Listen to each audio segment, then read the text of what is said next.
कैसे हैं आप लोग? एक बार वापस से आपका स्वागत है मेरे चैनल में। आज हम आपके लिए लेके आए हैं एक नया टॉपिक का नाम रहेगा हमारा योगा। वो कहते हैं ना जो हमारे रामदेव महाराज कहते हैं, रामदेव महाराज पतंजलि वाले, वो कहते हैं ना योगा से ही होगा। अर्थात जीवन में यदि शांति चाहिए, सुख चाहिए, समृद्धि चाहिए, तो इन सब में क्या है, योग का बहुत बड़ा योगदान रहा है। योग और पहले तो क्या है, हमारी जो संस्कृति थी उसमें योग का बहुत बड़ा योगदान रहा था। अब तो क्या विश्व संस्कृति के अंदर भी योग को पहचान काफ़ी ज़्यादा मिल रही है। तो इसीलिए आज का टॉपिक रहेगा हमारा योगा। बात करें योग की, तो योग शब्द की उत्पत्ति हमारी संस्कृति की एक धातु है युज। युज धातु से हमारी योग की उत्पत्ति हुई है। योग शब्द की उत्पत्ति कहाँ से हुई है? संस्कृत का एक शब्द है युज धातु, वहाँ से हमारी योग की उत्पत्ति हुई है। बात करें योग का मतलब, जैसे युज शब्द है तो युज धातु का मतलब होता है जोड़ना या मिलाना। तो योग का भी मतलब क्या होता है? मिलाना या जोड़ना होता है। युज का मतलब भी जोड़ना या मिलाना होता है। मतलब आत्मा का परमात्मा से मिलना, आत्मा का परमात्मा से मिलना। दूसरा होता मन, इंद्रियों तथा शरीर का जुड़ाव। क्या मन, इंद्रियों तथा शरीर का जुड़ाव? तो एक तरह तो आत्मा का परमात्मा से मिलना, मन, इंद्रियों तथा शरीर का जुड़ाव, मानव को मानव से जोड़ना। क्या? मानव को मानव से जोड़ना, व्यष्टि को समष्टि से जोड़ना। क्या? व्यष्टि को समष्टि से जोड़ना, शरीर को की भौतिक और मानसिक शक्तियों में समन्वय। शरीर की जो भौतिक और मानसिक शक्तियां हैं उनके बीच में समन्वय होना। तो इस तरह देख सकते हैं योग शब्द किसकी उत्पत्ति हुई है? योग शब्द की उत्पत्ति हमारे युज धातु से हुई है। और युज का अर्थ होता है जोड़ना या मिलाना, मतलब आत्मा का परमात्मा से मिलन, मन, इंद्रियों तथा शरीर का जुड़ाव, मन मानव को मानव से जोड़ना, व्यष्टि को समष्टि से जोड़ना तथा शरीर की जो भौतिक और मानसिक शक्तियां हैं उनमें समन्वय। बात करें योग की, तो योग की उत्पत्ति कैसे हुई है? योग की उत्पत्ति हुई है हमारे दुखों को से छुटकारा पाने के लिए और सुख की प्राप्ति की लालसा की वजह से।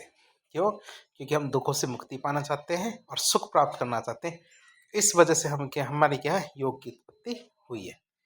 योग क्या है? स्वस्थ जीवन जीने का आधार भी है। एक तरीका देखें, स्वस्थ जीवन जीने का तरीका क्या है? हम मानते हैं योग को स्वस्थ जीवन जीने का तरीका माना गया है। योग क्या? एक ऐसी वैज्ञानिक पद्धति है। योग क्या है?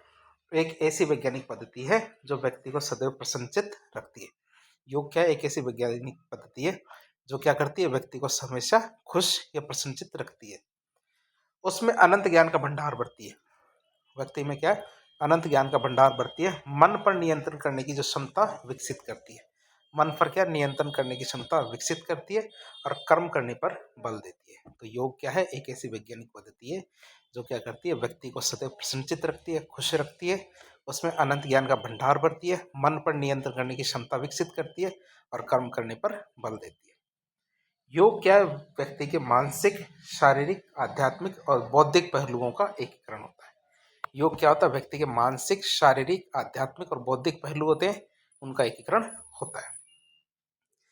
अब ऐसा नहीं मान सकते योग आज की ही बात है। योग की बात करें तो योग हमारे जो प्राचीन काल की बात करते हैं, सिंधु घाटी सभ्यता, उस समय की जो हम सिंधु घाटी सभ्यता की जो हमें मुद्राएं प्राप्त होती है, तो मुद्राओं में योग के प्रचलन का संकेत मिलता है। जैसे हमारे प्रोटो शिवा थे या आद्य शिवा थे, तो आद्य शिवा का जो हमें मोहर मिलती है, यदि आपको याद हो, तो प्रोटो शिवा या आद्य शिवा का जो हमें मुहर मिलती है उसमें वो योग की मुद्रा में बैठे हुए हैं। या फिर आप ध्यान से देख सकते हो जो हमारे पुरोहित की मूर्ति है, क्या है? पुरोहित जी की मूर्ति है। तो पुरोहित जी की भी मूर्ति भी ध्यान की अवस्था में, मतलब आधी खुली आधी आंखें बंद है उनकी, तो ये बताया जाता है कि पुरोहित जी क्या ध्यान की अवस्था में बैठे हैं। तो हम ये मान सकते हैं कि योग की शुरुआत हमारे प्राचीन काल से हो गई थी। भगवत गीता की बात करें तो भगवत गीता में 3 प्रकार के योग का उल्लेख किया गया है कि 3 प्रकार का योग होता है। भगवत गीता में भी आप देख सकते हैं कि जो हमारा भीष्म पर्व था महाभारत का, उसमें जो भगवत गीता लिखी गई थी उसमें 3 तरह के योग का उल्लेख है, ज्ञान योग, कर्म योग और भक्ति योग। और सभी ने क्या इनसे काफ़ी सारी शिक्षाएं ली है। जैसे भक्ति योग की शिक्षा हमारे शंकराचार्य ने ली है। योग की बात करें तो योग का व्यवस्थित उल्लेख, योग प्रॉपर योग का जो व्यवस्थित उल्लेख क्या पतंजलि का योग सूत्र है उसमें मिलता है। योग के बारे में सबसे ज़्यादा जानकारी हमें कहाँ से मिलती है? पतंजलि का जो योग सूत्र है उससे हमें सबसे ज़्यादा जानकारी मिलती है। और पतंजलि के जो योग सूत्र है उसमें अष्टांगिक योग का उल्लेख है। क्या पतंजलि का जो योग सूत्र है उसमें क्या अष्टांगिक योग का उल्लेख किया गया है। अब इस तरह से तो हमने जो इसका ऐतिहासिक वर्णन देख लिया कि योग के बारे में हमें कहाँ कहाँ से और कैसी कैसी जानकारी मिलती है। अब बात करें योग के महत्व की, कि जब से हमारी जो बीजेपी सरकार आई है, बीजेपी सरकार का तो पता ही है आपको, बीजेपी सरकार क्या है, हमारी राइटिस्ट मतलब दक्षिणपंथी विचारधारा से संबंध रखती है। अर्थात जो हमारी प्राचीन सभ्यता है, प्राचीन संस्कृति है, उसमें वह विश्वास रखती है। और बहुत सारी चीज़ें जो हमारी जो गौरवान्वित हमारी संस्कृति थी, तो गौरवान्वित संस्कृति के जो मूल तत्व थे, मतलब जिनसे काफ़ी कुछ सीखने को हमें मिल सकता है, उनको इम्प्लीमेंटेशन या लागू करने की कोशिश करती है। तो इस वजह से क्या है कि बीजेपी सरकार आने के बाद जो योग है, तो योग को काफ़ी ज़्यादा महत्व मिला है। और अंतर्राष्ट्रीय स्तर तक, जो भी ऐसा नहीं है कि केवल राष्ट्रीय स्तर की बात कर रहे हैं, अंतर्राष्ट्रीय स्तर तक योग को काफ़ी ज़्यादा महत्व मिला है। इसी वजह से योग के महत्व को समझते हुए संयुक्त राष्ट्र महासभा ने क्या, संयुक्त राष्ट्र महासभा ने क्या किया कि संयुक्त राष्ट्र महासभा ने 11 दिसंबर 2014 को, मतलब 21 जून जो हमारे दिन, जो साल का सबसे बड़ा दिन होता है, वर्ष का सबसे बड़ा दिन कौन सा होता है, 21 जून, उस दिन को हमारे अंतर्राष्ट्रीय योग दिवस मनाने की घोषणा की। और ये घोषणा कब की, 11 दिसंबर 2014 को। तो इस तरह आप देख सकते हैं 21 जून 2015 को पहला योग दिवस मनाया गया। 21 दिसंबर 2015 को पहला योग दिवस, अंतर्राष्ट्रीय योग दिवस मनाया गया। तो 21 जून को पहला योग दिवस मनाया गया। और आप देख सकते हैं 21 जून को ही क्यों मनाया जाता है, क्यों, क्योंकि साल का सबसे बड़ा दिन हमारा क्या होता है, 21 जून होता है। बात करें वर्ष 2015 से, वर्ष 2015 से इस दिवस को अंतर्राष्ट्रीय योग दिवस के रूप में मनाया जा रहा है। 2015 से क्या, 21 जून को क्या अंतर्राष्ट्रीय योग दिवस के रूप में मनाया जा रहा है। अब बात करें उत्सव की, सन 1999 से प्रत्येक मार्च में, हर साल मार्च में क्या अंतर्राष्ट्रीय योग उत्सव मनाया जाता है। 1999 से क्या हर प्रत्येक मार्च में क्या अंतर्राष्ट्रीय योग उत्सव भी मनाया जाता है। अभी जो हाल ही में 21 जून 2024 को जो 10वां अंतर्राष्ट्रीय योग दिवस मनाया गया था, क्या 21 जून 2024 को 10वां अंतर्राष्ट्रीय योग दिवस मनाया गया था, जिसका विषय क्या था, स्वयं और समाज के लिए योग।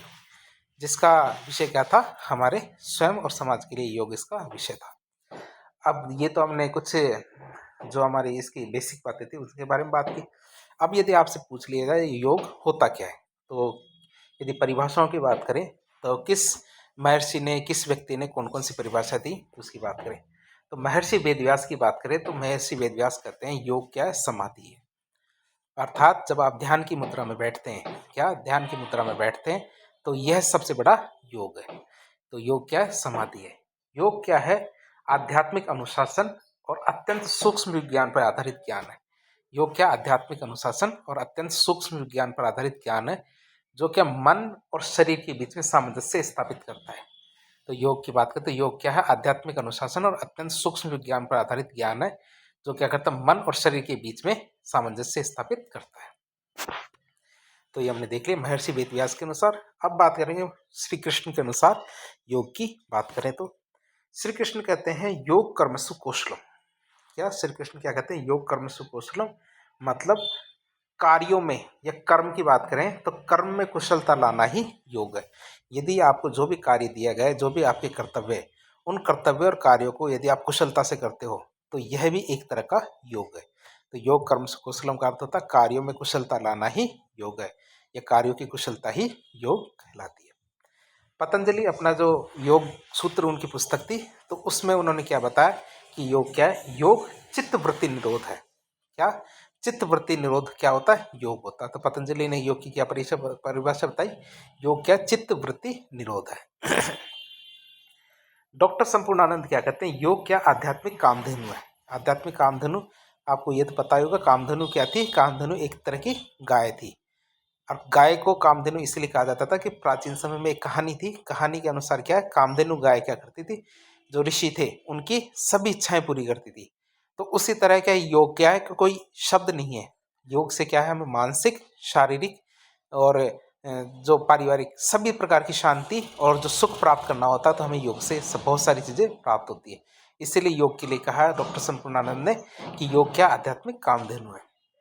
जो हमारे आगम है, क्या, आगम है, आपको ये तो पता ही होगा, एक तो पिटक होता है, एक तो त्रिपिटक थे, तो हमारे बौद्ध धर्म के अंदर तो क्या होते हैं, पिटक होते हैं, और जो हमारे जैन धर्म होते हैं तो जैन धर्म में क्या होते हैं, आगम होते हैं। आगम का मतलब जो जैन साहित्य होते हैं, जैन धार्मिक साहित्य को आगम कहा जाता है। उसमें क्या कहा गया है, आगम में हमारे शिव और शक्ति के बारे में ज्ञान ही योग है। योग क्या है, शिव और शक्ति के बारे में, शक्ति मतलब उनकी जो पत्नी थी पार्वती जी, उनके बारे में कहा गया है। शिव और शक्ति के बारे में ज्ञान ही क्या है, योग कहलाता है। फिर भारतीय कृष्ण तीर्थ की बात करें, क्या भारतीय कृष्ण तीर्थ की बात करें तो भगवान से व्यक्ति की एकता ही योग है। कि भगवान से व्यक्ति की एकता ही योग है, कि व्यक्ति जब भगवान से जुड़ जाता है, व्यक्ति क्या है, जब भगवान से जुड़ जाता है तो इसे ही क्या कहते हैं, योग कहते हैं। भगवान से व्यक्ति की एकता ही क्या कहलाता है, योग कहलाता है। फिर बात करें कठोपनिषद की, तो कठोपनिषद क्या कहता है कि इंद्रियों पर संपूर्ण नियंत्रण करना ही योग कहलाता है। क्या, जो हमारी इंद्रियां होती है, पांचों इंद्रियां, तो पांचों इंद्रियां जैसे हमारी नाक है, जिह्वा है, त्वचा है, आंखें हैं, कान है, तो इस तरह हमारी जो हम इंद्रियों पर संपूर्ण नियंत्रण कर लेते हैं, तो ये भी एक तरह का योग है। तो हम कठोपनिषद के अनुसार देखें तो योग क्या है, अपनी इंद्रियों पर संपूर्ण नियंत्रण करना ही योग है। स्कंद पुराण की बात करें तो यजु समाधो, क्या, यजु समाधो का मतलब होता है मन का समाधिस्थ हो जाना ही योग है। यदि आप मन का समाधिस्थ कर देते हो, अर्थात आप मन को कंट्रोल कर लेते हो, स्कूल में लगे ये बात आती है, मन की बात आती है। यदि आपका मन इधर उधर विचलित होता है तो आप अपने आप को कहीं भी केंद्रित नहीं कर सकते हो और अपना ध्यान केंद्रित नहीं करेंगे। तो जब सबसे पहले आपको क्या करना पड़ेगा, मन का समाधि करना पड़ेगा, मन को मारना पड़ेगा, मन को कंट्रोल करना पड़ेगा। तो मन का समाधिस्थ हो जाना ही क्या कहलाता है, योग कहलाता है। क्या है, मन का समाधिस्थ हो जाना ही क्या कहलाता है, योग कहलाता है। बात करें योग वशिष्ठ की, योग वशिष्ठ की बात करें तो संसार सागर से, क्या, संसार सागर से पार होने की मुक्ति का नाम ही योग है।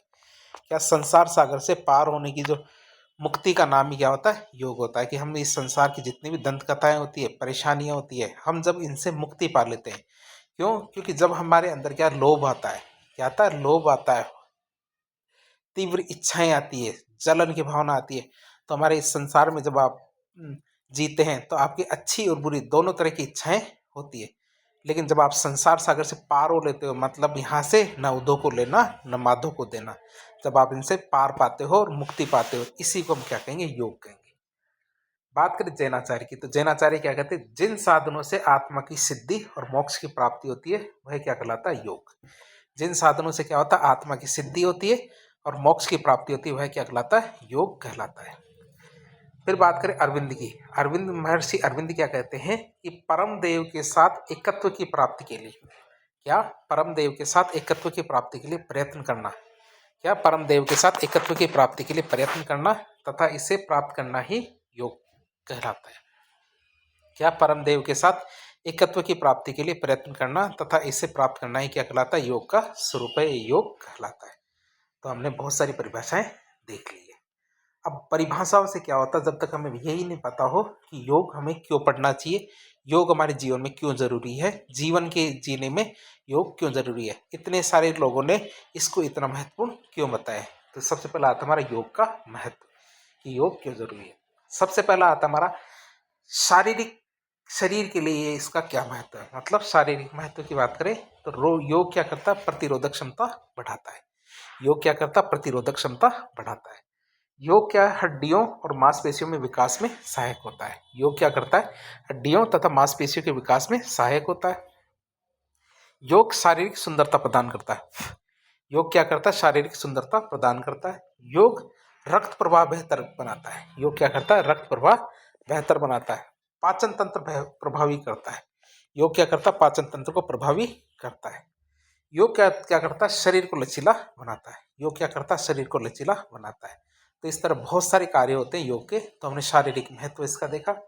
अब योग की बात करते हैं, योग का मानसिक महत्व क्या है, योग का मानसिक महत्व क्या है उसकी बात करते हैं। तो योग क्या करता है, एकाग्रता को बढ़ाता है। योग क्या करता है, एकाग्रता को बढ़ाता है। योग स्मरण शक्ति को बेहतर बनाता है। योग क्या करता है, स्मरण शक्ति को बेहतर बनाता है। योग सहन शक्ति को बढ़ाने में सहायता करता है। भाई योग क्या करता है, सहन शक्ति को बढ़ाने में सहायता करता है। योग तनाव से मुक्ति दिलाता है। तो एक तरह से मानसिक महत्व की बात करें तो योग क्या क्या फायदे करता है, वह एकाग्रता को बढ़ाता है, स्मरण शक्ति को बेहतर बनाता है, सहन शक्ति को बढ़ाने में सहायक है, तनाव से मुक्ति दिलाता है। तो हमने मानसिक महत्व देख लिया। अब हम देखेंगे योग का सामाजिक महत्व। क्या योग का सामाजिक महत्व की बात करें तो सामाजिक गुणों का विकास करता है योग। योग क्या करता है? सामाजिक गुणों का विकास करता है। योग सामाजिक संबंधों को मजबूती प्रदान करता है। योग क्या करता है? सामाजिक संबंधों को मजबूती प्रदान करता है, समाज से जुड़ाव करता है। योग की वजह से क्या है? हम समाज से बेहतर तरीके से जुड़ पाते हैं। ये तो आप समझ सकते हैं, यदि आप बेहतर योग करते हैं, क्या योग को बेहतर तरीके से काम में लेते हैं, तो आप समाज से बेहतर तरीके से जुड़ भी पाते हैं। योग की बात करें तो इसका आध्यात्मिक महत्व भी होता है। क्या योग का आध्यात्मिक महत्व भी है? तो योग के आध्यात्मिक महत्व की बात करें तो योग क्या करता है? ध्यान को बढ़ाता है। योग क्या करता है? ध्यान को बढ़ाता है। व्यक्ति में जो आध्यात्मिक गुण है उनका विकास करता है। क्या व्यक्ति में आध्यात्मिक गुणों का विकास करता है? नैतिक और आचारिक मूल्य है उसके विकास में भी सहायता करता है। दया, प्रेम, परानुभूति, इन सब का विकास करता कौन? योग करता है। तो इस तरह हमने योग के बहुत सारे महत्व देखे।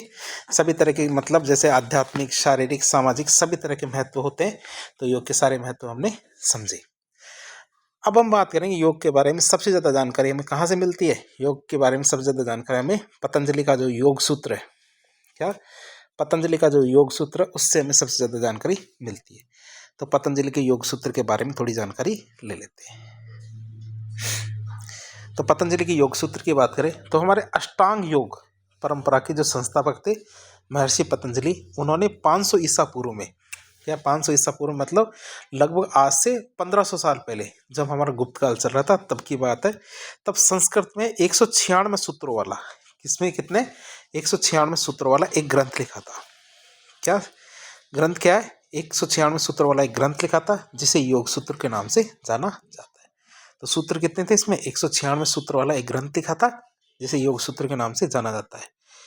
एक सूत्र एक कथन बनाता है, मतलब 196 कथन है इसमें, मतलब 196 सूत्र वाला एक ग्रंथ लिखा जिसमें हर एक सूत्र क्या है? एक कथन बताता है। लेकिन सारे के सारे कथन किस में लिखे हुए हैं? संस्कृत में लिखे हुए हैं। जहाँ तक अर्थ का सवाल है, सूत्र बहुत संक्षिप्त है, मतलब सूत्र बहुत छोटे छोटे हैं, बहुत बड़े बड़े सूत्र नहीं है। इसलिए इन सूत्रों को समझने और समझने के लिए क्या इन सूत्रों को समझाने और समझने के लिए बहुत प्रयास और संस्कृत के ज्ञान के साथ साथ योग के दर्शन की भी समझना पड़ता है। मतलब आपको योग का मतलब भी पता होना चाहिए, साथ ही साथ थोड़ी बहुत संस्कृत भी आनी चाहिए, तभी आप इस चीज़ को बेहतर तरीके से समझ पाएंगे। अब बात करें जो हमारे योग सूत्र है, जब हमारा पतंजलि का जो योग सूत्र है, तो योग सूत्र क्या 4 अध्यायों में बटा हुआ है। क्या योग सूत्र क्या है? हमारे 4 अध्यायों में बटा हुआ है। योग सूत्र में 4 चैप्टर है, तो इसको 4 पद कह सकते हैं, प्रथम पद, द्वितीय, तृतीय, चतुर्थ। तो योग सूत्र हमारे क्या 4 पदों में बटा हुआ है। प्रथम पद की बात करें तो इसमें 51 सूत्र है। कितने? इसमें 51 सूत्र है, जिसे कहते हैं समाधि पद। दूसरा है हमारा द्वितीय पद, जिसमें हमारे क्या है 55 सूत्र है। कितने सूत्र है? 55 सूत्र है।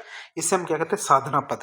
तीसरा आता है हमारा 56 सूत्र है तीसरे में, जिसे कहते हैं विभूति पद। और चौथा आता 34 सूत्र है, जिसे कहते हैं कैवल्य पद, जिसे क्या कहते हैं? कैवल्य पद। तो इस तरह हम देख सकते हैं योग सूत्र में 4 अध्याय हैं। कितने अध्याय हैं? 4 अध्याय हैं। समाधि पद, साधना पद, विभूति पद और कैवल्य पद। तो इसी तरीके से पहला पद देखते हैं। हम क्या करते हैं? पहला पद देखते हैं। पहला पद हमारा समाधि पद। समाधि पद का पहला अध्याय पहले सूत्र से शुरू होता है, और पहले सूत्र क्या है हमारा? अथ योग अनुशासन। तो पहला सूत्र की बात करें, जो हमारे 184 टोटल सूत्र थे, कितने एक बार देख लेते हैं, शायद 184 थे, उसमें 184 नहीं थे, 196 सूत्र थे। कितने? 196 सूत्र थे। तो 196 सूत्र में पहले चैप्टर का पहला सूत्र क्या था? अथ योग अनुशासन। अथ का मतलब होता अब, अथ का योग मतलब क्या होता? अब। अनुशासनम का अर्थ होता है अनुशासन। तो इसका टोटल अर्थ क्या होगा? अब योग का अनुशासन है। क्या? अब योग का अनुशासन है, मतलब अनुशासन से जीना ही एक तरह का योग कहलाएगा। तो इसलिए पहला सूत्र की बात करें समाधि पद का, तो इसका मतलब होता है अब योग का अनुशासन, मतलब अनुशासन से जीना ही योग है। दूसरे सूत्र की बात करें तो दूसरा सूत्र योग की परिभाषा है। दूसरे सूत्र में क्या है? योग की परिभाषा लिखी गई है, और वो परिभाषा क्या है? चित्त वृत्ति निरोध। मतलब योग क्या होता है? चित्त वृत्ति निरोध का मतलब मन, चित्त का मतलब होता है मन, वृत्ति का मतलब मन की जो वृत्तियां होती है उसके बारे में, निरोध का मतलब कंट्रोल करना या नियंत्रण करना। तो योग का अर्थ क्या बताया इसमें? मन की वृत्तियों या मन की कार्य प्रणाली को जब नियंत्रित करते हैं तो यही योग कहलाता है। तो मन की वृत्तियों या मन की कार्य प्रणाली को नियंत्रित करना ही योग कहलाता है। तो इस तरह हमने दूसरा दूसरा सूत्र में क्या योग की परिभाषा बताई गई है, जिसमें क्या चित्तवृत्ति निरोधी योग है। हमारे पास में एक गाना चल रहा है तो इसके अंदर ये आवाज़ आ रही है, लेकिन आप कोई बात नहीं, हमें तो अध्ययन करना है, अध्ययन करते रहना है। तो दूसरा हमने सूत्र देख लिया। अब तीसरे सूत्र की बात करते हैं। तीसरा सूत्र क्या योग की परम उपलब्धियों के बारे में। तीसरा सूत्र क्या हमारे योग की जो परम उपलब्धियां उनके बारे में बताता है। तो तीसरा सूत्र क्या है, तदा द्रष्टु स्वरूपे अवस्थानम। तदा द्रष्टु स्वरूपे अवस्थानम, तो ये तीसरा सूत्र हमारा। तो जिसका तदा का अर्थ होता है उसके बाद, द्रष्टु का मतलब दृष्टा, स्वरूप का अर्थ होता है अर्थ, स्वयं या आत्मा की स्थिति, अवस्थानम का अर्थ होता है निवास करता है। तो हम आप ये ना सोचेगा हम 196 के 96 सूत्र पढ़ेंगे, हम 196 सूत्र नहीं पढ़ेंगे, हम जो इम्पोर्टेंट है उनके बारे में देखेंगे, या फिर किसी न किसी परीक्षा में जिसके बारे में पूछ लिया गया है तो हम केवल उन्हीं सूत्रों के बारे में बातचीत कर रहे हैं। तो तदा का अर्थ होता है उसके बाद, दृष्टु का अर्थ होता है दृष्टा, स्वरूप का अर्थ होता है स्वयं या आत्मा की सिद्धि, अवस्थानम का अर्थ होता है निवास करता है। तो इसका अर्थ होता है उसके बाद, मतलब मन की जो कार्य प्रणाली के पर नियंत्रण की बात करें तो उसके बाद मन की कार्य प्रणाली पर नियंत्रण दृष्ट स्वयं को वास्तविक स्थिति में स्थापित करता है। तो उसके बाद दृष्टा स्वयं को वास्तविक स्थिति में स्थापित करता है। तो ये थोड़ा सा अजीब मतलब है, लेकिन मतलब इसका यही है। तो पहले अध्याय की बात करें तो पहले अध्याय में 4 अध्याय हैं। तो पहले अध्याय में पतंजलि ने 5 प्रकार की वृत्तियों, मतलब मन के जो परिवर्तन के प्रकार है उनकी व्याख्या की है। तो पहले अध्याय में पतंजलि ने क्या किया है, 5 प्रकार की जो वृत्तियां होती है उनकी व्याख्या की है। साथ ही साथ पतंजलि ने मन पर नियंत्रण के लक्ष्य को प्राप्त करने के लिए 7 मार्गों की बात की है। मन पर नियंत्रण करने के लिए के लक्ष्य को प्राप्त करने के लिए क्या किया है, 7 मार्गों की बात की है। और उनमें से एक है ओंकार का जप। मतलब यदि आप ओम ओम ओम का जप करते हो तो बहुत सारे जो मन पे नियंत्रण करने के 7 तरीके हैं, उनमें से सबसे इंपॉर्टेंट तरीका कौन सा हमारा, ओमकार का जप। और ओमकार का जप करते हो तो आप अपने मन पे नियंत्रण कर पाते हो। कभी आप करके देखिए, लंबी टेर के साथ ओम का जप करते हैं तो आपको मन में कहीं ना कहीं शांति आती है। पहले अध्याय में पतंजलि ने समाधि के विभिन्न प्रकार, जिसमें योग उपलब्धि की अंतिम अवस्था की भी व्याख्या की है। पहले अध्याय में पतंजलि ने समाधि के विभिन्न प्रकार, जिसमें योग की उपलब्धि की जो अंतिम अवस्था होती है ना समाधि, उसकी भी बहुत अच्छी व्याख्या की है। समाधि की बात करें तो सबीजा समाधि और निर्बीजा समाधि, 2 तरह की समाधि बताइए। उन्होंने क्या बताया, सबीजा समाधि और निर्बीजा समाधि बताइए। तो आप इसे याद रखेंगे, समाधि के 2 स्वरूप बताए उन्होंने, सबीजा समाधि और निर्बीजा समाधि। सबीजा मतलब बीज सहित, निर्बीजा मतलब बीज के रहित होना। सबीजा की बात करें तो सबीजा को भी आगे 2 भागों में बांटा है, एक तो संप्रदाय और एक असंप्रदाय। आगे जब हम समाधि को पढ़ेंगे अष्टांग योग के अंदर तो इसको थोड़ा डिटेल से पढ़ेंगे, टेंशन ना लीजिए, वहाँ ये आ जाएगा। बात करें संप्रदाय को तो संप्रदाय को भी इन्होंने 4 भागों में बांटा है। संप्रदाय को भी 4 भागों में बांटा है। तो आप देख सकते हैं सबीजा को 2 भागों में, संप्रदाय असंप्रदाय, फिर संप्रदाय को भी 4 भागों में। एक तो सवितर्क, सविचार, सानंद और सस्मिता। सवितर्क, सविचार, सानंद और सस्मिता, तो ये 4 भागों में बांटा है संप्रदाय को। योग की बात करें तो योग में उपलब्धि की अंतिम अवस्था क्या कहलाती है, निर्बीज समाधि। निर्बीज या निर्बीजा समाधि होती है ना, वो हमारी योग में उपलब्धि की अंतिम अवस्था को माना जाता है। कि यदि वो निर्बीज समाधि प्राप्त कर लेता है तो इसका मतलब कि वह सब कुछ प्राप्त कर लेगा, उसके बाद कुछ भी नहीं बचा है। तो हमने पहला चैप्टर देख लिया योग सूत्र का। अब दूसरा चैप्टर देखते हैं। दूसरे चैप्टर को कहते हैं साधना पद। परीक्षा में आया हुए चीजें हैं ये, आप ऐसा ना सोचिए कि ये अचानक ही ऐसी कैसी चीजें पढ़ने लगे, ये परीक्षा में कहीं ना कहीं आई हुई है, तो हमें ये कुछ चीजें आनी चाहिए। तो दूसरा उसका चैप्टर है, उसे कहते हैं साधना पद।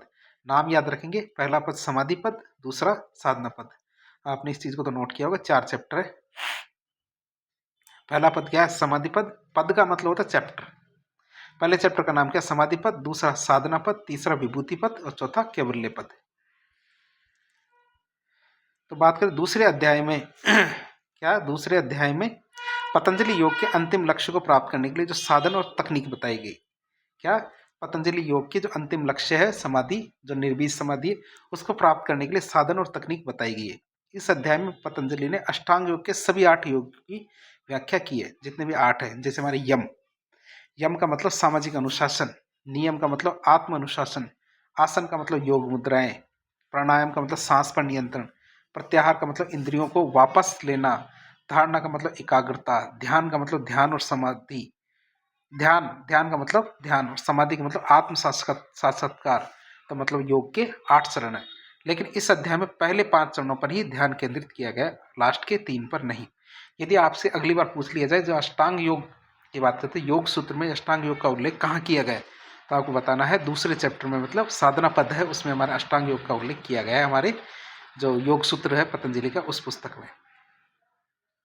फिर बात करें तीसरे पद की, तीसरे पद की बात करें तो तीसरे पद को हम कहते हैं विभूति पद। विभूति पद की बात करें तो शेष 3 चरण है हमारे, धारणा मतलब एकाग्रता, ध्यान मतलब ध्यान और समाधि मतलब आत्म साक्षात्कार। इन पर पतंजलि के ने विस्तार से हमारे तीसरे पद विभूति पद में उल्लेख किया है। तीनों को एक साथ संयम कहा जाता है, तीनों को क्या कहा जाता है, एक साथ संयम कहा जाता है। विभिन्न वस्तुओं पर संयम करने से विभिन्न उपलब्धियां प्राप्त होती है। बहुत सारी जो वस्तुएं होती है उन पर संयम करने से क्या हमें विभिन्न उपलब्धियां प्राप्त होती है, जिन्हें हम क्या कहते हैं, सिद्धियां या पूर्णताएं कहते हैं। जो हमें सिद्धियां प्राप्त होगी तो ये हम क्या करेंगे, सिद्धियां कहेंगे। और सिद्धियां कैसे प्राप्त होती है, विभिन्न वस्तुओं पर संयम करने से विभिन्न उपलब्धियां प्राप्त होती है, जिन्हें हम सिद्धियां कहते हैं। तो अष्टांग योग में जो 8 योग की बातें बताई गई उसमें दूसरे चैप्टर में तो 5 के बारे में बताया और लास्ट के 3 किसमें, तीसरे चैप्टर मतलब विभूति पद में बताया गया। फिर बात करें चौथा चैप्टर, चौथा चैप्टर आता है हमारा चतुर्थ पद, जिसे हम कहते हैं केवल्य पद, या पाद नहीं है पद है, क्या केवल्य पद की बात करें चौथा है, जिसमें क्या है, पहला सूत्र हमारा जन्मोषधि मंत्र तपहा समाधिज सिद्ध है। क्या जन्मोषधि मंत्र पदहा समाधिज सिद्ध है। आप ही सोचेंगे इसको तो प्रोनाउंस ही नहीं किया जा रहा है, लेकिन ये 3 बार परीक्षा में आ चुका है।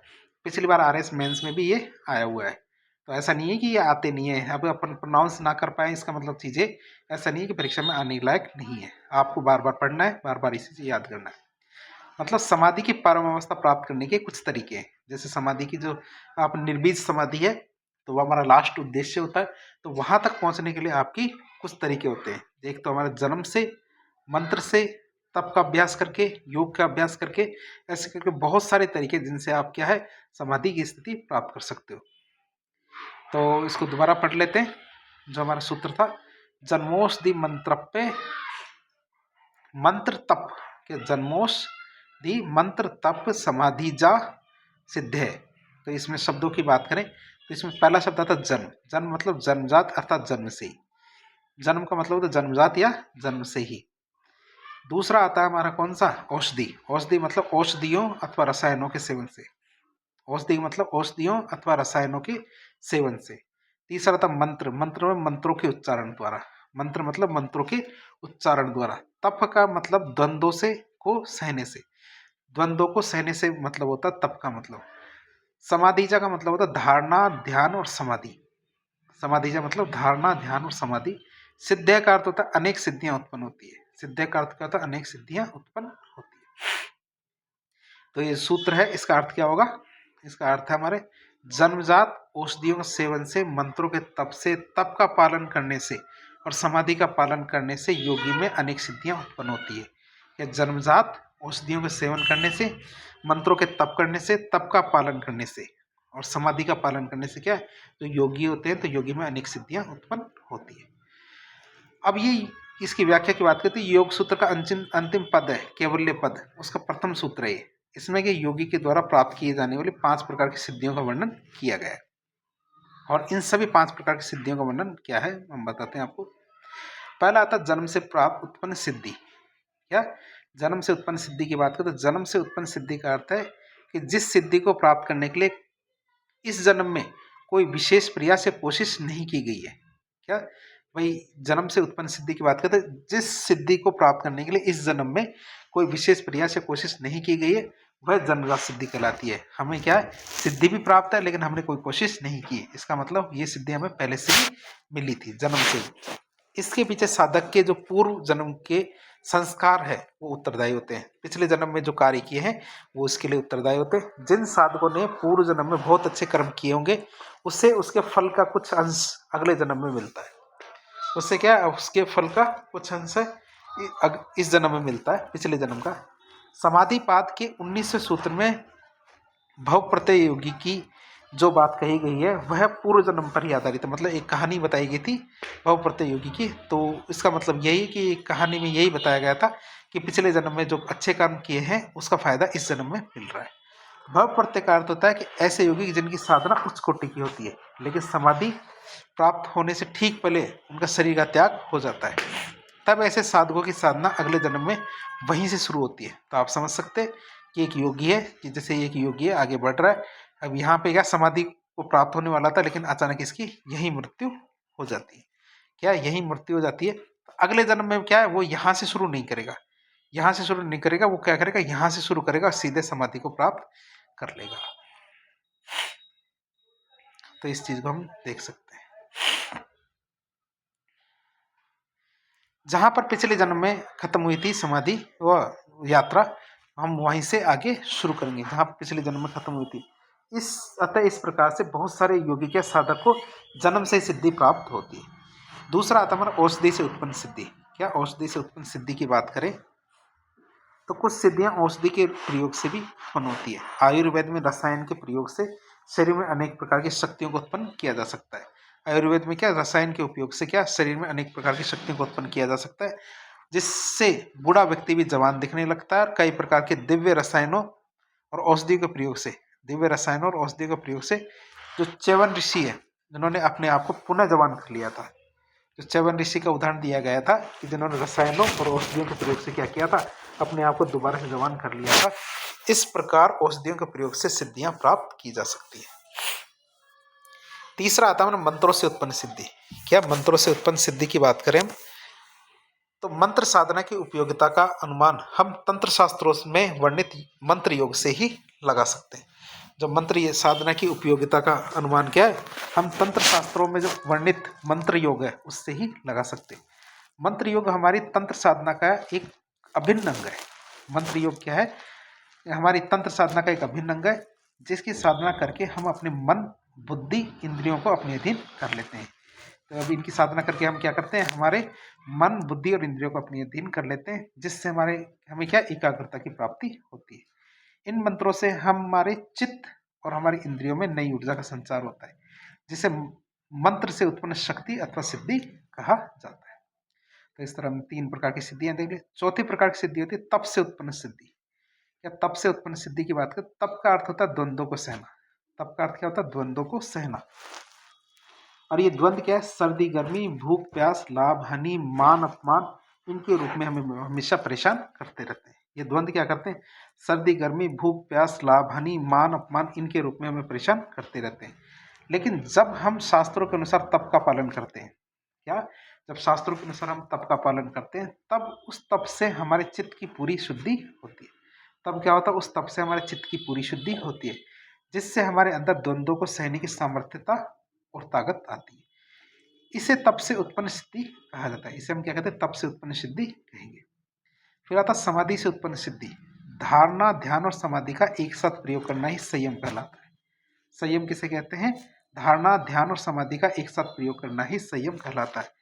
जब जब उस संयम का प्रयोग योगी किसी भी पदार्थ में करता है, जो संयम हमें मिला है तो संयम का प्रयोग क्या है, योगी किसी पदार्थ में करता है, तब तब योगी को अद्भुत शक्तियां और सिद्धियों की प्राप्ति होती है, जिसका वर्णन क्या विभूति पाद में किया गया है। जो विभूति पद है ना उसके अंदर किया गया है। उन सभी सिद्धियों को समाधि से उत्पन्न सिद्धियां कहा जाता है। तो इस प्रकार कैवल्य पद के प्रथम सूत्र का आरंभ सिद्धियों के द्वारा ही होता है। तो परीक्षा में भी यही पूछा गया था, इस सूत्र पूछा गया था। इस सूत्र में यह बोला गया था कि किस पद से संबंधित है, तो ये हमारे चौथा पद या चौथा अध्याय जो इसको कहते हैं कैवल्य पद, उससे संबंधित था ये सूत्र। तो परीक्षा में आया। अब हम बात करेंगे प्रॉपर पतंजलि का जो अष्टांगिक योग है उसके बारे में।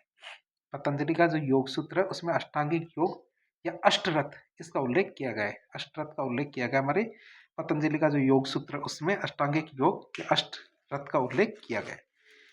इसकी क्या है, 8 अंग है। जो हमारा अष्टांगिक योग है इसके कितने 8 अंग है। अष्टांग योग की बात करें तो अष्टांग योग को हम 2 भागों में बांट के पढ़ते हैं। अब 2 भागों में ऐसे कि जैसे 8 योग के प्रकार है, तो इसमें कौन कौन से तो हमारे बाहरी शरीर से संबंधित है और कौन कौन से हमारे आंतरिक मन से संबंधित है।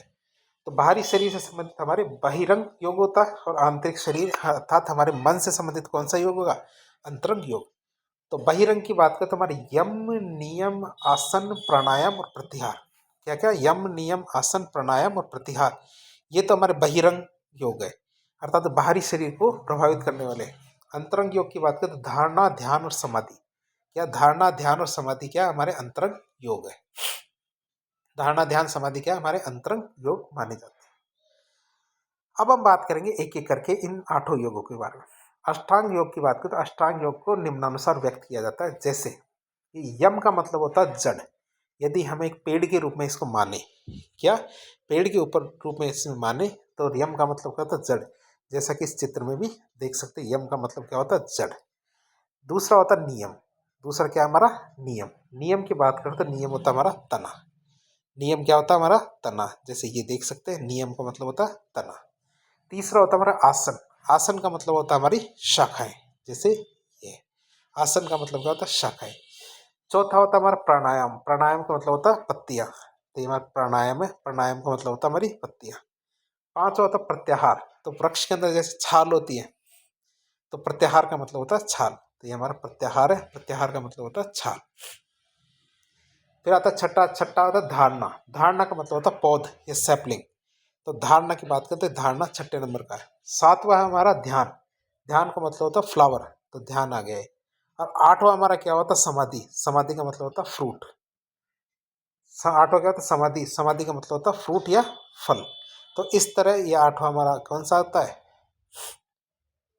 समाधि, मतलब फ्रूट या फल।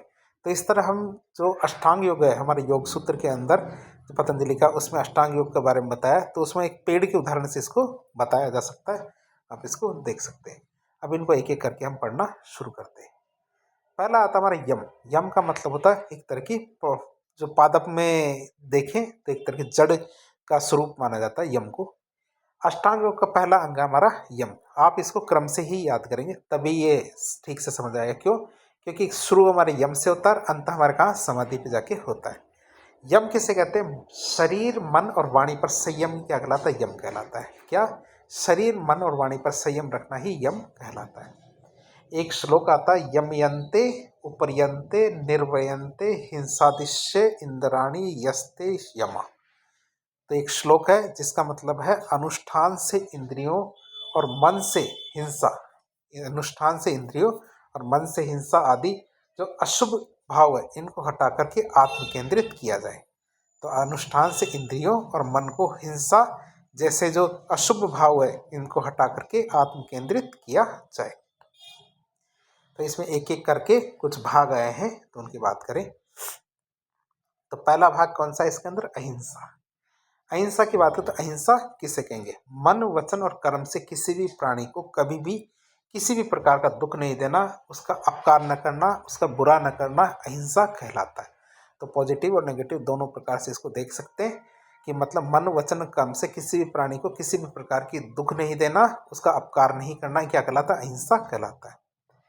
दूसरा होता है सत्य। सत्य किसे कहेंगे, मन वचन और कर्म से, क्या मन वचन और कर्म में एक रूपता लेके आना, क्या मन वचन और कर्म में क्या एक रूपता लाना ही हमारे सत्य कहलाता है। कि मतलब जो जैसा देखा गया है वैसा का वैसा ही बता देना या प्रकट कर देना हमारा सत्य कहलाता है। मतलब इंद्रियों और मन से जैसा देखा वैसा ही दूसरे के सामने प्रकट करते समय क्या मन और वाणी से प्रकट करना ही क्या कहलाता है, सत्य कहलाता है। कि जैसा देखा वैसा का वैसा सामने जाके प्रकट कर देना ही क्या कहलाता है, सत्य। फिर आता हमारा अस्ते। अस्ते का मतलब नॉन स्टीलिंग, मतलब आप चीजें चुराएंगे नहीं। इसका अर्थ होता है चोरी नहीं करना। मतलब मन वचन और कर्म से परद्रव्य मतलब दूसरे की जो वस्तु है उसके प्रति लालसा की प्रवृत्ति का त्याग कर देना। उसके प्रति क्या लालसा की जो प्रवृत्ति होता है उसका त्याग कर देना हमारा क्या कहलाता है, अस्ते कहलाता है। फिर आता अपरिग्रह। फिर क्या आता है, अपरिग्रह। अपरिग्रह की बात करें तो व्यक्ति को जरूरत से अधिक वस्तु का संग्रह नहीं करना चाहिए। अपरिग्रह का मतलब होता है व्यक्ति को जरूरत से अधिक वस्तुओं का संग्रह नहीं करना चाहिए। अर्थात संचय वृत्ति का त्याग ही हमारा अपरिग्रह कहलाता है। क्या संचय वृत्ति का त्याग ही क्या कहलाता है? हमारा अपरिग्रह कहलाता है। ये मतलब जिन चीज़ों को कि आपको ज़रूरत नहीं है उनका आप त्याग कर दो, यही हमारा क्या कहलाता है? अपरिग्रह। फिर आता ब्रह्मचर्य। तो व्यक्ति को विषय वासनाओं से दूर रहते हुए, व्यक्ति को क्या विषय वासनाओं से दूर रहते हुए अपने कर्तव्य पथ पर अग्रसर रहते हुए, क्या विषय वासनाओं से दूर रहते हुए अपने जो कर्तव्य पथ है उस पर अग्रसर रहते हुए उद्देश्य प्राप्ति के लिए प्रयत्न किए जाए। क्या किया जाए? उद्देश्य प्राप्ति के लिए प्रयत्न किया जाए, यही हमारा ब्रह्मचर्य कहलाता है। तो हमने यम देखा और यम के ये 5 भाग थे, तो 5 भागों के बारे में हमने देखा। फिर आता नियम। नियम में हम की बात करें तो नियम को हम जो वृक्ष होता है तो वृक्ष में जो तनाए ट्रंक होता है उससे डिनोट करते हैं या प्रदर्शित करते हैं। तो महर्षि पतंजलि के अनुसार देखें तो सोच संतोष प्राणिधान नियमा। क्या सोच संतोष प्राणिधान नियमा की बात करें तो ये सूत्र कहा गया है इसके अंदर। तो इसकी बात करें तो यमों के साथ साथ नियमों का पालन भी जरूरी है। ऐसा नहीं है केवल आप यम का पालन करेंगे नियमों का पालन नहीं करेंगे, तो यमों के साथ साथ नियमों का पालन करना भी अनिवार्य है। यहाँ यम में मानसिक भूमिका महत्वपूर्ण होती है, वहीं नियम में मनुष्य जीवन का नियमन होता है। यहाँ क्या है, जहाँ यम में क्या मानसिक भूमिका इंपॉर्टेंट होती है, वहीं नियम में क्या मनुष्य जीवन का नियमन होता है। इसलिए वेदों में यम और नियम को पक्षी के 2 पंखों के समान बताया गया है। वेदों में क्या बताया गया? यम और नियम को पक्षी के 2 पंखों के समान बताया गया है। और योग सूत्र में 5 नियमों का उल्लेख किया गया है। कितने योग सूत्र में है तो उसमें 5 नियमों का उल्लेख किया गया है। तो पहला नियम है हमारा शौच। शौच का मतलब होता है शुद्धता। शौच शब्द का अर्थ क्या होता है? शुद्धता। शौच का शाब्दिक अर्थ होता है शारीरिक शुद्धता। शारीरिक शुद्धता का मतलब पवित्र जल से नहाओ, मतलब शरीर को शुद्ध रखो स्वच्छता में। तो शारीरिक स्वच्छता का मतलब पवित्र जल से नहाकर। दूसरा होता है हमारा मानसिक। मानसिक की बात करें तो सत्य आचरण करो। दूसरा क्या होता है? मानसिक का मतलब सत्य आचरण करो। तीसरा आता है हमारा वाचिक। वाचिक का मतलब मधुर भाषा के द्वारा। वाचिक का मतलब मधुर भाषा के द्वारा, मतलब वाचिक शुद्धि से होता है। तो सोच का मतलब क्या है? आंतरिक। सोच हमेशा बाहरी नहीं आंतरिक शुद्धि पर भी बल देता है। सोच क्या करता है? हमारे आंतरिक शुद्धि पर भी बल देता है। तो नियम की बात करें तो नियम के पहले भाग में हमारे क्या आता है? सोच आता है। सोच मतलब आंतरिक और बाह्य दोनों प्रकार की शुद्धि होनी चाहिए। फिर आता है दूसरा हमारा संतोष। क्या आता है? संतोष। तो संतोष की बात करें तो शरीर के द्वारा क्या, शरीर के द्वारा पूर्ण पुरुषार्थ करके, शरीर के द्वारा पूर्ण पुरुषार्थ करके उससे प्राप्त जो धन है उससे अधिक का लालच नहीं करना, इसे तो संतोष कहेंगे। कि भाई आपके शरीर के द्वारा जितना भी आपने पुरुषार्थ था, आपकी जितनी मेहनत थी वो आपने कर ली। भाई जितनी भी आप मेहनत कर सकते थे वो मेहनत आपने कर ली। और उस मेहनत के बाद में आपको जो भी धन लाभ हुआ है, फायदा हुआ है, उस लाभ के अलावा या एक्स्ट्रा लालच नहीं करना। क्यों? क्योंकि आपको चाहिए तो और भी ज़्यादा मेहनत करो। और आप यदि आपसे से जितनी मेहनत हुई है उस तो और आपको जितना फ़ायदा हुआ है तो उसमें करो संतोष। तो 2 ही चीज़ें, या तो मेहनत ज़्यादा करो या फिर आप संतोष करो। तो उसके लिए बात कही गई है। अर्थात तथा क्या, न्यूनाधिक की प्राप्ति पर शोक या हर्ष न करना। कम प्राप्ति हो तो शोक नहीं करना, ज़्यादा प्राप्ति हो तो दुख नहीं करना है। तो ये हमारे किस में कहा गया? संतोष में। ये किस में कहा गया? संतोष में कही गई बात है। फिर आता है हमारा तप। तप की बात करें तो जीवन के लक्ष्य के मार्ग में, जीवन के लक्ष्य के मार्ग में आने वाली जो बाधाएं हैं उनको सहजता से स्वीकार करके निरंतर आगे बढ़ना ही तप कहलाता है। क्या जीवन के लक्ष्य के मार्ग में आने वाली जो बाधाएं हैं उन बाधाओं को सहजता से स्वीकार करके निरंतर आगे बढ़ना ही क्या कहलाता है? तप कहलाता है। तो सोच संतोष तप। फिर आता है तप की बात करें तो यह व्यक्ति के लक्ष्य प्राप्ति में सहायता करता है। जो हमारा तप क्या करता है? व्यक्ति के लक्ष्य प्राप्ति में सहायता करता है। फिर आता है चौथा स्वाध्याय। स्वाध्याय की बात करें तो यह शास्त्रों जैसे हमारे वेद पुराण उपनिषद भगवत गीता, इन सब का अध्ययन करके सार तत्व को ग्रहण कर, इन सब का अध्ययन करके सार तत्व को ग्रहण कर अपने जीवन में लागू करना और पालन करना बताता है। स्वाध्याय किसे कहते हैं? यह शास्त्रों जैसे कि वेद पुराण उपनिषद भगवत गीता, इन सब का अध्ययन करके सार तत्वों को ग्रहण कर अपने जीवन में लागू करना और उनका पालन करना सिखाता है। क्या? स्वाध्याय। 5वां होता है हमारा ईश्वर प्राणिधान। 5वां क्या होता है हमारा? ईश्वर प्राणिधान मतलब ईश्वर की उपासना, ईश्वर का ही आश्रय ग्रहण करना। मतलब जब आपसे पूछा जाए कि आपका मालिक कौन है तो हम क्या बताएंगे? हमारा मालिक तो क्या है? ईश्वर है। हमारा मालिक तो क्या है, ईश्वर है, हमारा कोई मालिक नहीं है। तो अपने आप को किसकी शरण में ले जाओ, आप अपने आप को ईश्वर की शरण में ले जाओ। क्यों? क्योंकि आपका मालिक कौन है, ईश्वर है। तो ईश्वर की उपासना करो और ईश्वर को ही अपना आश्रय ग्रहण करो, मतलब ईश्वर का ही आश्रय ग्रहण करना। अतः परम गुरु परमेश्वर में संपूर्ण कर्मों को समर्पित कर देना। क्या? परम गुरु परमेश्वर में क्या? संपूर्ण कर्मों को समर्पित कर देना, कर्म फल का परित्याग कर देना, और इसी को ईश्वर प्रणिधान कहते हैं। इसी को क्या कहते हैं? ईश्वर प्रणिधान कहते हैं। आप इस चीज को याद रखना कि तस्मिन परम गुरु, क्या आता है? तस्मिन परम गुरु सर्वा क्रियाणाम अर्पणम, मतलब जो भी आपके पास कुछ भी है वो सब क्या है, आप ईश्वर को समर्पित कर दो। तो तस्मिन परम गुरु, आपके पास जो भी कुछ है वो परम गुरु परमेश्वर है। तो सर्व क्रियाणाम समर्पण, मतलब कि आप उनको सब कुछ समर्पित कर दो। इसे हम ईश्वर प्रणिधान कहते हैं। तो यम और नियम हमने देख लिया। अब आता हमारा आसन। क्या कहते हैं? आसन। आसन को हमारे जो वृक्ष होता है तो वृक्ष की शाखाओं के रूप में प्रदर्शित करते हैं। किसके रूप में प्रदर्शित करते हैं? शाखाओं के। तो योग सूत्र के अनुसार स्थिर सुखम आसनम, मतलब एक जगह बैठकर स्थिर रहकर सुख की जो अनुभूति करते हैं, सुख का जो महसूस करते हैं, इसे हम क्या कहते हैं? आसन कहते हैं। अर्थात स्थिरता पूर्वक सुख की स्थिति में बैठे रहना, जिसमें शरीर मन और आत्मा, जिसमें शरीर मन और आत्मा एक साथ और स्थिर हो जाते हैं, और इससे क्या सुख की अनुभूति होती है। तो योग सूत्र के अनुसार देखें तो स्थिर सुखम आसन की बात करें तो स्थिरता पूर्वक सुख की स्थिति में बैठे रहना, जिसमें शरीर मन और आत्मा एक साथ और स्थिर हो जाए। कि शरीर मन और आत्मा क्या है? कंट्रोल हो जाती है, एक साथ हो जाए और स्थिर हो जाए। तो इससे क्या सुख की अनुभूति होती है। तो यही हमारे क्या आसन कहलाता है।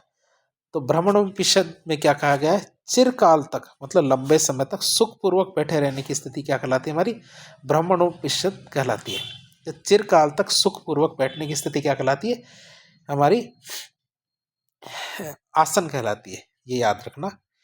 तो यह व्यक्ति को शारीरिक और मानसिक दोनों स्तर पर स्थायित्व प्रदान करता है। जो हमारा आसन क्या करता है?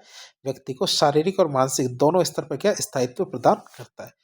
और ये शारीरिक नियंत्रण की भी एक तरह की प्रक्रिया होती है। क्या? आसन। तो इससे आप क्या है, आपके शरीर में कंट्रोल आता है। अब आसन की बात करें तो आसन बहुत प्रकार के होते हैं। आसन का मतलब ऐसा नहीं होता केवल बैठ जाना ही आसन नहीं होता। अब इसके बहुत सारे प्रकार होते हैं। सबसे पहले हम देखेंगे महर्षि घेरंड के अनुसार आसन के प्रकार। किसके अनुसार? महर्षि घेरंड के अनुसार आसन के प्रकार देखें तो पहला प्रकार आता है हमारा शरीर संवर्धनात्मक आसन। मतलब ऐसे आसन जिनका प्रयोग करके आप शरीर को क्या कर रहे हैं? संवर्धनात्मक कर रहे हो, मतलब शरीर का विकास कर रहे हो। शरीर के सभी अंगों का विकास करने के लिए जो आसन आप करेंगे वो हमारे शरीर संवर्धनात्मक आसन कहलाएंगे। मतलब जो आसन व्यक्ति के शारीरिक विकास में सहायता करते हैं वो हमारे शरीर संवर्धनात्मक आसन कहलाएंगे। अब आप सोचेंगे कौन से आसन है ऐसे?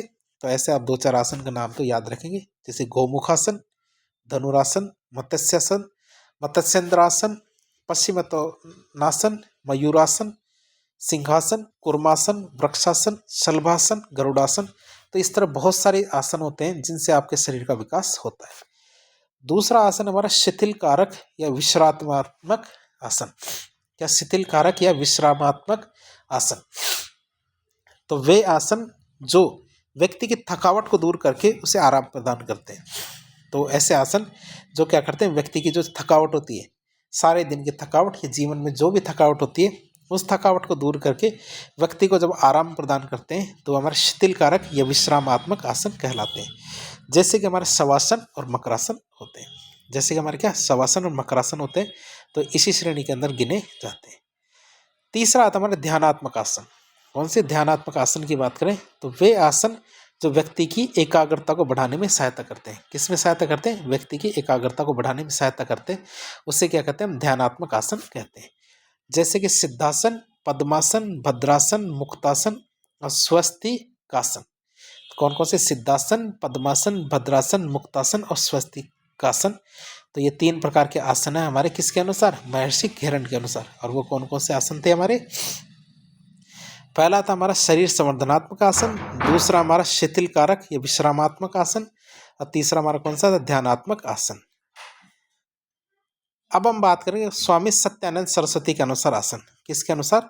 स्वामी सत्यानंद सरस्वती के अनुसार आसन की बात करें तो कौन कौन से आसन है स्वामी सत्यानंद सरस्वती के अनुसार आसन? पहले वाले आसन होते हैं हम वो जो खड़े होकर करते हैं, ऐसे आसन जो हम खड़े होकर करते हैं, जैसे हमारे गरुड़ासन, नटराजासन, ताड़ासन, कटी चक्रासन, त्रिकोणासन, चंद्रासन, वृक्षासन। तो इस प्रकार के आसन क्या है, हम खड़े होकर करते हैं। दूसरे होते हैं आसन वो जिनको हम क्या करते हैं, बैठकर करते हैं। तो बैठकर करने वाले आसन कौन कौन से? पश्चिमोत्तासन, उष्ट्रासन, सिद्धासन, पद्मासन, शशंकासन, गोमुखासन। तो कौन कौन से? पश्चिमोत्तासन, उष्ट्रासन, सिद्धासन, पद्मासन, शशांकासन, गोमुखासन। तो ये बैठकर करने वाले आसन होते हैं। तीसरा होता है पीठ के बल लेटकर करने वाले आसन। कौन से? पीठ के बल लेटकर करने वाले आसन की बात करें तो हलासन, कर्णपीडासन, स्वर्गासन, शवासन, मर्कटासन।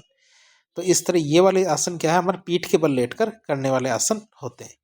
और पेट के बल लेटकर करने वाले कौन कौन से आसन होते हैं? वो हमारे भुजंगासन, धनुरासन, शलभासन, बालासन। तो इस तरह के आसन क्या है, हमारे पेट के बल लेटकर किए जाते हैं। तो हम देख सकते हैं स्वामी सत्यानंद सरस्वती के अनुसार कौन कौन से आसन थे? खड़े होकर, बैठकर, पीठ के बल लेटकर और पेट के बल लेटकर। तो कौन कौन से आसन किए जाते हैं? तो इस तरह हमने आसन को देख लिया। अगला आता हमारा प्राणायाम। तो यम नियम आसन हमने देख लिया। चौथा कौन सा आता हमारा? प्राणायाम। प्राणायाम को हम वृक्ष की पत्तियों से डिनोट करते हैं। प्राणायाम क्या है? दो शब्दों से मिलकर बना होता है, प्राण प्लस आयाम। किस किस से? प्राण प्लस आयाम। मतलब प्राण का अर्थ होता है वह वायवीय शक्ति जो समस्त ब्रह्मांड में व्याप्त है। क्या? वह वायवीय शक्ति जो क्या है, समस्त ब्रह्मांड में व्याप्त है, उससे तो हम क्या कहते हैं? प्राण कहते हैं। और आयाम का क्या अर्थ है? आयाम का अर्थ होता है नियंत्रण करना या विस्तार करना या कंट्रोल करना। तो हम किस पे कंट्रोल कर रहे हैं? वायु पे कंट्रोल कर रहे हैं। तो प्राण का अर्थ होता है वायवीय शक्ति जो समस्त ब्रह्मांड में व्याप्त है। और आयाम का अर्थ क्या होता है? नियंत्रण करना या कंट्रोल करना या विस्तार करना। तो आसन के सिद्ध हो जाने से क्या? आसन के सिद्ध हो जाने पर, क्यों? क्योंकि तीसरा हमने क्या किया था? आसन। तो आसन के सिद्ध हो जाने पर श्वास और प्रश्वास की गति का नियमन करना ही हमारा क्या कहलाता है? प्राणायाम कहलाता है। तो आसन के सिद्ध हो जाने पर श्वास और प्रश्वास की गति का नियमन करना क्या कहलाता है? प्राणायाम कहलाता है। तो अब देखते हैं श्वास और प्रश्वास की गति है क्या? श्वास और प्रश्वास की जो गति है इसको नियंत्रित करना ही हमें क्या कहलाता है? प्राणायाम कहलाता है। तो श्वास और प्रश्वास मतलब सांस अंदर लेना और सांस बाहर छोड़ना। जब हम इस चीज़ को कंट्रोल कर लेते हैं तो हमारी बहुत सारी जो बीमारियां होती है, बहुत सारी दिक्कतें होती हैं, उसको भी हम पार पा सकते हैं, उनको भी हम सही कर सकते हैं। तो श्वास और प्रश्वास की जो गति है इसको नियंत्रित करना ही प्राणायाम कहलाता है। अब ये श्वसन तंत्र को बहुत ज़्यादा प्रभावित करता है। ये श्वास और प्रश्वास की गति को नियंत्रित करना क्या कहलाता है? करता है, हमारे श्वसन तंत्र को बहुत ज़्यादा प्रभावित करता है। सामान्य रूप से देखें तो श्वास लेना क्या एक तरीका होता है। सामान्य रूप से देखें तो सांस लेने का एक तरीका होता है। इसीलिए प्राणायाम के कुछ तत्वों को देखा जाता है। तो इसी क्रम में प्राणायाम के 3 तत्वों को गिनते हैं। कितने? 3 तत्वों को गिनते हैं। कौन कौन से? पहला तत्व आता पूरक। क्या था? पहला तत्व आता पूरक, दूसरा आता कुंभक और तीसरा आता रेचक। क्या? पूरक, कुंभक और रेचक। पूरक की बात करें तो श्वास का शरीर पर में नियंत्रित तरीके से प्रवेश करना। श्वास का शरीर में नियंत्रित तरीके से प्रवेश करना पूरक कहलाता है। मतलब जब हम कंट्रोल तरीके से सांस को अंदर लेते हैं, क्या? कंट्रोल तरीके से सांस को अंदर लेते हैं, उसे हम कहते हैं पूरक। दूसरा होता कुंभक। जब हमने सांस को अंदर ले लिया, अब अंदर लेकर हम क्या करेंगे? सांस को रोक लेंगे। श्वास को अंदर लेकर रोकना क्या कहलाता है? कुंभक कहलाता है। तो हमने देखा सांस को हमने अंदर ले लिया, दूसरे चरण में हम क्या कर रहे थे? कुंभक। कुंभक का मतलब होता है सांस को अंदर लेकर रोकना। तो 2 तरीके से होता है, एक तो होता है अंतः कुंभक और एक होता है बाह्य कुंभक। क्या? एक तो होता है अंतः कुंभक और एक क्या होता है? बाह्य कुंभक। अंतः कुंभक का मतलब पूरा श्वास हमने अंदर भर लिया और फिर सांस लेना हमने रोक दिया है। दूसरा होता है बाह्य कुंभक, मतलब हमने सांस को पूरा बाहर निकाल दिया, पूरी वायु बाहर निकाल दी और फिर सांस लेना हमने रोक दिया। तो कुंभक भी 2 प्रकार के होते हैं, अंतः कुंभक और बाह्य कुंभक। अंतः कुंभक मतलब पूरा श्वास भरकर उसे रोकना, बाह्य कुंभक मतलब श्वास को पूरा बाहर निकाल करके उसे रोकना। तीसरा आता हमारा रेचक। रेचक का मतलब वायु को नियंत्रित तरीके से शरीर से बाहर निकालना। रेचक का मतलब क्या होता है? वायु को नियंत्रित तरीके से शरीर से बाहर निकालना क्या कहलाता है? रेचक कहलाता है। तो इस तरह हमने प्राणायाम के तरीके देखे। अब हम बात करेंगे प्राणायाम के प्रकार की। प्राणायाम के प्रकार देखें तो प्राणायाम के अनेक प्रकार होते हैं, जैसे हमारे उज्जयी, भस्त्रिका, सितकारी। आप ये ना सोचें कि ये 8 दिख रहे हैं तो 8 ही होंगे, प्राणायाम के बहुत सारे तरीके होते हैं। इनमें से कुछ खास तरीके हैं: उज्जयी, भस्त्रिका, सितकारी, भ्रामरी, सूर्यवेदी। सूर्यवेदी का मतलब अनुलोम विलोम। शीतली, कपालभाति, मूर्छा प्राणायाम या नाड़ी शोधन। मूर्छा प्राणायाम या नाड़ी शोधन। तो इस तरह 8 प्राणायाम के प्रकार हमें आपको बताएं। 8 प्रकार नहीं है, 8 उदाहरण बताएं एक तरह से प्राणायाम के। प्राणायाम तो बहुत सारे होते हैं। कभी कभी परीक्षा में आपसे पूछ लिया जाए इन प्राणायाम के बारे में थोड़ी थोड़ी जानकारी दो। तो पहला आता हमारा भस्त्रिका प्राणायाम। भस्त्रिका प्राणायाम में क्या करते हैं? सुखासन, सिद्धासन, पद्मासन या वज्रासन, किसी भी आसन में आप बैठ जाइए। इन चारों में से किसी भी आसन में आप बैठे, नाक से लंबी लंबी सांसें फेफड़ों में भरे, फिर लंबी सांसें फेफड़ों से ही छोड़े। तो लंबी लंबी सांसें ले, लंबी लंबी सांसें छोड़े। हमें देख रहे हैं जो प्राणायाम के तरीके भस्त्रिका में क्या होता है। सांस लेते और छोड़ते समय एक सा दबाव बना के रखें, मतलब एक साथ जिस तरह आप सांस ले रहे हैं सांस छोड़ रहे हैं, तो ऐसा ना लगे कि आपको सांस लेने में ज़्यादा एफर्ट दिया जा रहा है या सांस छोड़ने में। समान दबाव बना के रखें। हमें हमारी जो गलतियां सुधारनी है, एक तो हम क्या है, पूरी सांस नहीं लेते। कभी भी सांस लेते हैं तो टुकड़ों में लेते हैं, थोड़ी सी सांस लेते हैं फिर छोड़ देते हैं, थोड़ी लेते हैं थोड़ी छोड़ते हैं। ऐसा नहीं करना है, हमें पूरी सांस लेनी है, पूरी सांस छोड़नी है। और दूसरा, हमारी सांस पेट में चली जाती है। दूसरा क्या, हमारी सांस कहाँ चली जाती है? पेट में चली जाती है, फेफड़ों में जाने की बजाय। इसी वजह से हमारे पेट में गैस बन जाती है। अब क्या करना है हमें? देखिए हमारे सामने 2 रास्ते, शरीर में 2 रास्ते हैं। एक नाक, श्वसन नली और फेफड़े, दूसरा मुंह, अन्न नालिका और पेट। तो 2 रास्ते हैं। जैसे फेफड़ों में हवा शुद्ध करने की प्रणाली वैसे पेट में नहीं होती। उसी के कारण हमारे शरीर में ऑक्सीजन की कमी महसूस होती है। उसी के कारण हमारे शरीर में रोग जुड़ते जाते हैं। इसलिए भस्त्रिका प्राणायाम बहुत ज़्यादा जरूरी है। आपको सांस लेना तक नहीं आता, इसी वजह से कई बार आपको बहुत सारी बीमारियां हो जाती है। और यदि भस्त्रिका प्राणायाम आप सीख लेते तो आपको क्या क्या लाभ होंगे? पहला, हमारा हृदय सशक्त बनाने के लिए ये बहुत ज़्यादा जरूरी है। हमारे किसके लिए? हमारा हृदय सशक्त बनाने के लिए, हृदय को मजबूत करने के लिए ये बहुत ज़्यादा ज़रूरी है। हमारे फेफड़ों को मजबूत बनाने के लिए बहुत ज़्यादा ज़रूरी है। मस्तिष्क से संबंधित जितनी भी बीमारियाँ हैं, व्याधियाँ हैं, उनको मिटाने के लिए यह बहुत ज़्यादा लाभदायक है। पार्किंसन, पैरालिसिस, लूलापन, इस तरह के जो स्नायु से संबंधित जो बीमारियां हैं, इनको मिटाने के लिए ये बहुत ज़्यादा ज़रूरी है। और भगवान से नाता जोड़ने के लिए भस्त्रिका प्राणायाम बहुत ज़्यादा ज़रूरी है, बहुत ज़्यादा काम का है। फिर आता हमारा कपालभाति प्राणायाम। दूसरा हम भस्त्रिका देख लिए, अब देखेंगे हम कपालभाति प्राणायाम। तो कपालभाति की बात करें तो आप सुखासन, सिद्धासन, पद्मासन, वज्रासन में बैठे। सांस को बाहर फेंकते समय, जब आप सांस को बाहर निकाल रहे हैं, उस समय पेट को अंदर की तरफ खींचे। क्या करना है? सांस को बाहर छोड़ रहे हैं, सांस को बाहर छोड़ते समय हमें क्या करना है? पेट को अंदर की तरफ खींचना है। इसमें सिर्फ सांस को छोड़ते रहना है, न कि सांस लेना है। 2 सांसों के बीच में अपने आप सांस अंदर चली जाएगी। जानबूझकर सांस को अंदर नहीं लेना है। थोड़ी बहुत जाए तो चली जाए, लेकिन आपको अपने मन से सांस अंदर नहीं लेनी है। इसे कपाल कहते हैं। क्या? कपाल कहते हैं। और मस्तिष्क के अग्रभाग को हम भाति कहते हैं। क्या? इसे कपाल कहते हैं और मस्तिष्क के अग्रभाग को हम भाति कहते हैं। ज्योति को, कांति को, तेज को कपालभाति प्राणायाम लगातार करने से चेहरे का लावण्य बढ़ता है। मतलब कपालभाति करने से क्या होता है? हमारे चेहरे का जो तेज होता है, चेहरे की सुंदरता वो बढ़ती है। बात करें कपालभाति की, तो कपालभाति प्राणायाम धरती की संजीवनी मानी जाती है। कपालभाति प्राणायाम क्या कहलाता है? धरती की संजीवनी कहलाती है। कपालभाति प्राणायाम करते समय मूलाधार चक्र पर ध्यान केंद्रित करना होता है। इससे मूलाधार चक्र जागृत हो जाता है और कुंडलिनी शक्ति जागृत होने से मदद मिलती है। कपालभाति प्राणायाम करते समय ये ऐसा सोचना चाहिए कि हमारे शरीर में सारे नकारात्मक तत्व शरीर से बाहर निकल रहे हैं। खाना मिले या न मिले, लेकिन रोज़ कम से कम 5 मिनट कपालभाति प्राणायाम करना ज़रूरी है। और यह क्या करता है? दृढ़ संकल्प कर, हमें क्या करना है जीवन में? ऐसा दृढ़ संकल्प करना है कि जीवन में खाना मिले या ना मिले, 5 मिनट तक हमें कपालभाति जरूर करनी है। कपालभाति प्राणायाम की बात करें तो कपालभाति प्राणायाम के बाद, कपालभाति प्राणायाम के तुरंत बाद अनुलोम विलोम प्राणायाम अवश्य करें। और ऐसा करने से कपालभाति प्राणायाम के लाभ और भी बढ़ जाएंगे। अब आता कपालभाति प्राणायाम के लाभ क्या क्या होंगे। पहली बात तो बालों से संबंधित सारी समस्याओं का समाधान हो जाएगा। चेहरे की झुर्रियाँ, आंखों के नीचे के डार्क सर्कल मिट जाएंगे। थायराइड की समस्या खत्म हो जाती है इससे। सभी प्रकार की त्वचा से संबंधित समस्याएं खत्म हो जाती है।